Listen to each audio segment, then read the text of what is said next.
In case you missed it somehow, this weekend, whatever the hell is happening right now, is the Concord beta, or as we officially call it, the Concord beta. And the numbers have not been amazing. Now, I want to be clear. I thought that some of the videos that were made on this topic last week were pretty disingenuous or just misinformed, because what a lot of people were posting was that, wow, look at the Concord beta numbers. These are really bad. The game's going to flop. And I thought that was unfair because last week there was a beta, but it was only available to people who like pre-ordered the game, already spent $40 or $60, depending on which version. And granted, each of those people have passes to give to their friends to play the game with them, is my understanding at least. But still, you had to pay to get access to that beta last week. You could get access to it if you have PS Plus on PlayStation, but those numbers, of course, wouldn't show up in Steam DB charts. So when people were pulling up those numbers and being like, wow, look, it only peaked at like 1,000 players.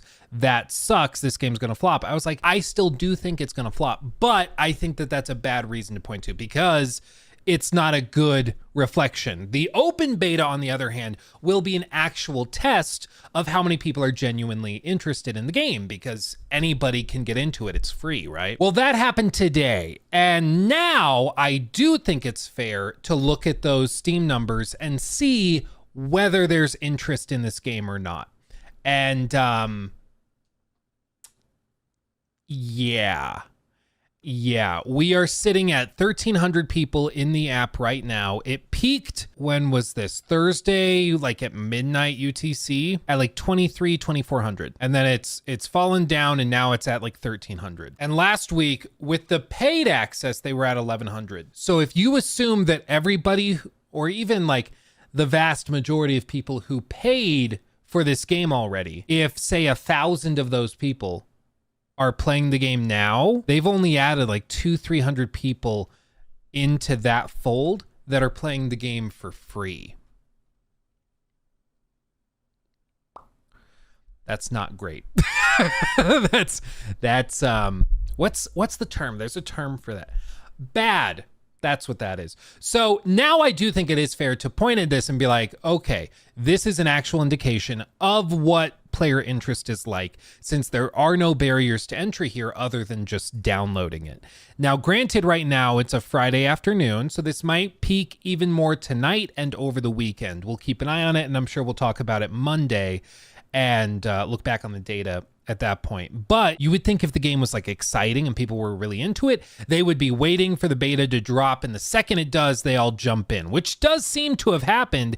It just seems that there were very, very few people that were interested and jumped in the second that they could. During the podcast on Wednesday, we talked to Raptor, and he thinks that they're probably going to delay this game.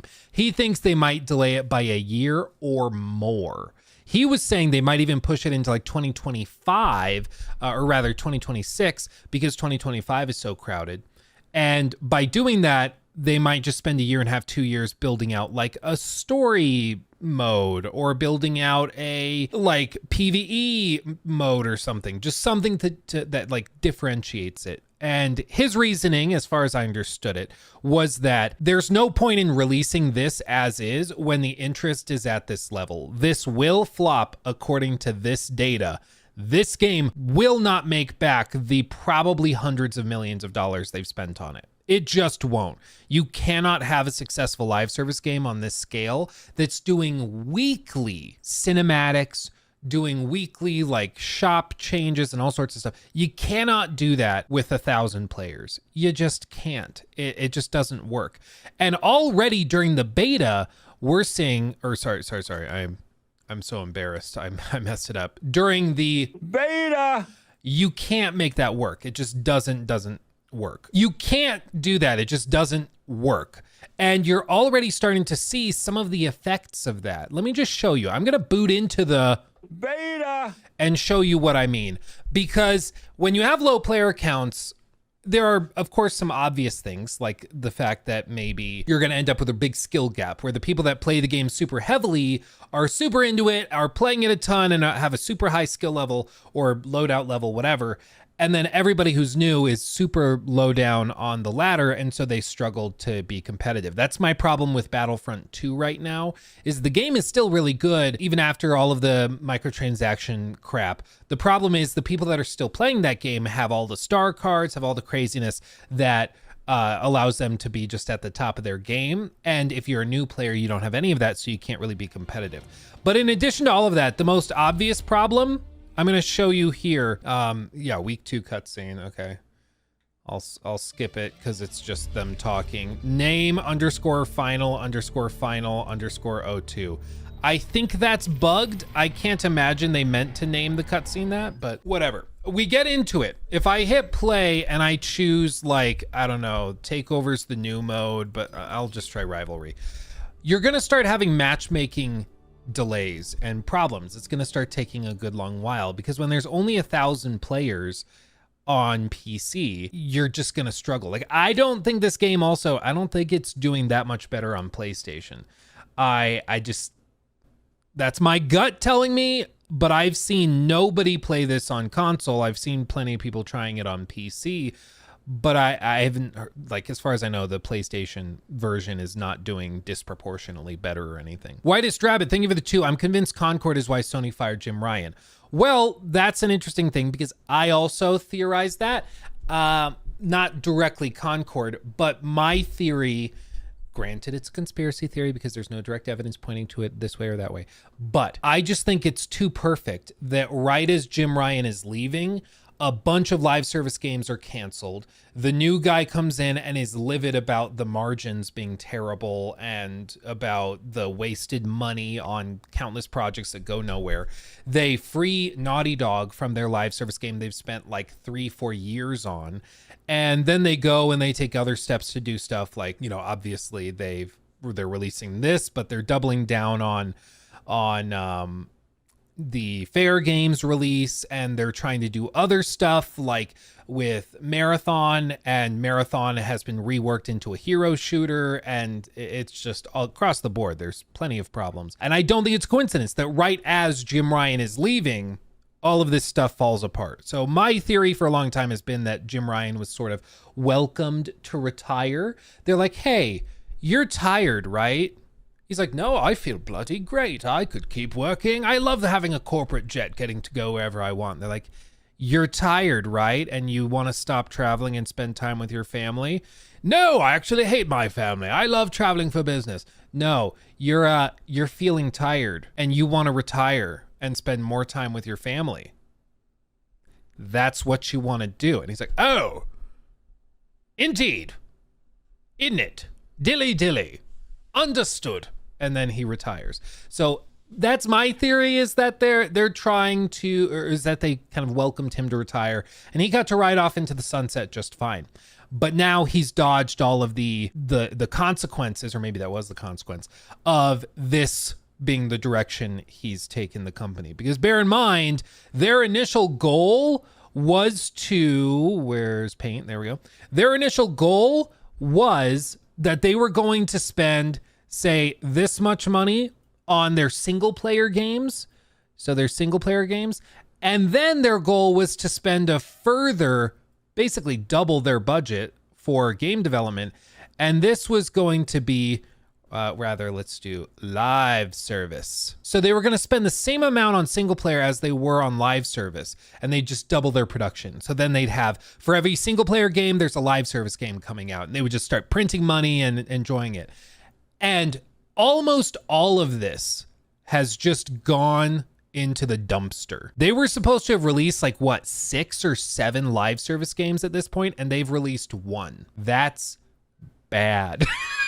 So we are now at a point where they've wasted all this money. All this money has just gone into the dumpster. A bunch of these single player games have been delayed. So they've also wasted money over here because they forced single player devs to work on multiplayer stuff, and then they just canceled it and walked away from it. So it's been an unmitigated disaster. They have wasted so much money. And now we are seeing the fruit of all that labor, of all that money, of all that time, all that effort. And it's games like Concord. And what I said was one of the big problems with having low player counts is high match times. And you're seeing now we have been waiting for approaching 5 minutes to get into a single match. And bear in mind, this is during a free open beta. You can play this game right now for free. At launch, you will need to spend $40. So there are less barriers to entry right now than there will be at launch. And we're about to hit 5 minutes and still nothing. When we're talking about live service games or games that you want to play with your friends, this is another one of those speed bumps. The $40 price tag is a big ass speed bump. That's like a huge pothole in the middle of the highway. But this is a pretty hefty barrier where if I'm sitting in here with 4 friends, after this, I'm like, what are we doing? Like, should we just go load into something else? Jimmy, that's like my matches on Tinder. It takes so long. Yeah. And even then we're going to get in. And I bet you if we have somebody drop in the match, they still have no dynamic fill-in system, similar to the last beta, meaning that you could sit for this long, get into a match of 5v5, have a player drop to 4v5 now for your team, and they have no dynamic fill system. So you're just screwed. Like, you just waited all that time to get into a match and still nothing. There's just nothing you can do about it. We're approaching 7.5 minutes, going to 8 soon after, and we are still waiting to match into the second mode that you unlock. This is the default. Brawl is the default, like, quickest one, level 1, you get into it. With this is the second mode, and then Takeover, I believe, is the third mode that you unlock. At least that's what it was last week. It was this one, then this one. So I mean, this you would expect would have some players in it, but apparently there's just no one playing. That's bad. So I think if we hit 10 minutes, I'm going to cancel matchmaking and we're going to shift over and try something else. But hopefully this demonstrates the point that even today, with more players, or at least a broader access to players than they will have at launch, this is getting to the point where I would consider this just completely unreasonable. Like, if I paid $40 for this, I would be pretty pissed off. In my humble opinion, that's where I would be. Now, having said that, can they turn it around? I think that's an interesting question. I think right now people know what the game is after the beta last week. Oh, did we find a match? No, it timed out. Look at that. Matchmaking request timed out. Oh, it went away. Matchmaking request timed out. So it gave up before I did. You can't make this up. The game gave up before I did. So the rivalry mode, it appears no one's playing whatsoever. Let's try Takeover. This is the new mode just for this beta. I would assume everybody is jumping into this because if you played the beta last week, this is the new mode that you didn't have access to. So I would guess this is where most players are hanging out. So let's see how this goes. Blake, thank you for the 20. Very generous. My goodness. Loved your content for a long time. You came a long way. Looking forward to your Witcher 3 video. I just watched your Blood and Wine review, and wow, you were negative Nancy back in the day. Can't wait to see what you think. Yeah, and I mean, of course, it's a blur. That was like 7, I think, years ago. So I don't really remember making it or anything, but I do remember rushing to put it together. And I've never been happy, especially with the Blood and Wine video. The Hearts of Stone one was pretty straightforward, and if I recall correctly, I was pretty happy with that one.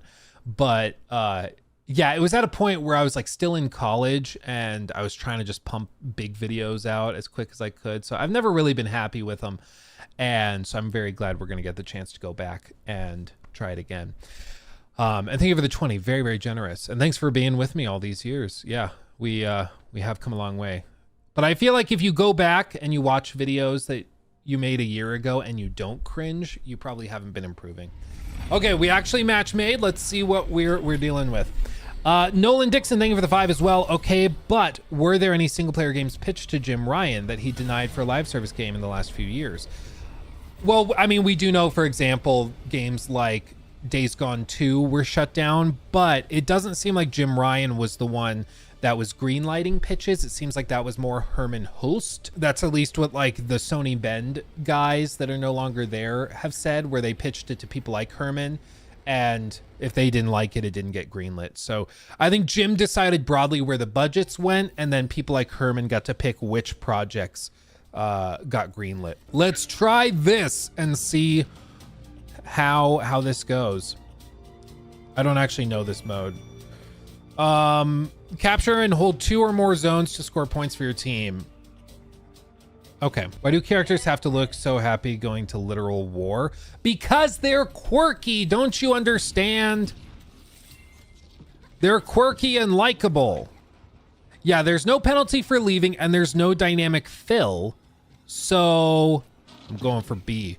So you're just kind of screwed if you have somebody in your party leave. Elijah, I would be more interested in paying for Concord if it included Destiny-style PvE content akin to raids and strikes. Well, that's what Jor was saying. Jor was saying that they might just delay it by like a year to buy time to add something like that. I cringe every time she dances around on the character selection screen.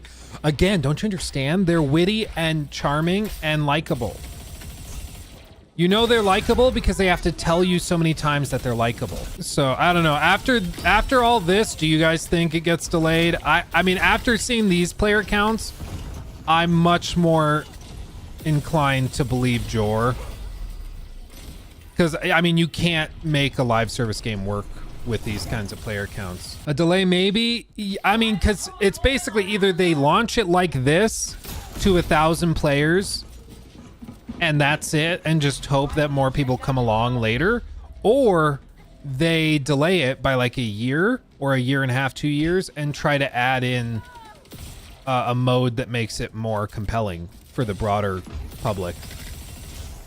And I don't know which they choose. Tax write-off if we don't hear about a delay by next week. I mean, I do kind of get the vibe with a lot of this stuff that they're just kind of throwing these things out to dry. We'll talk a little bit later about Flintlock, which is the other game that just dropped kind of out of nowhere.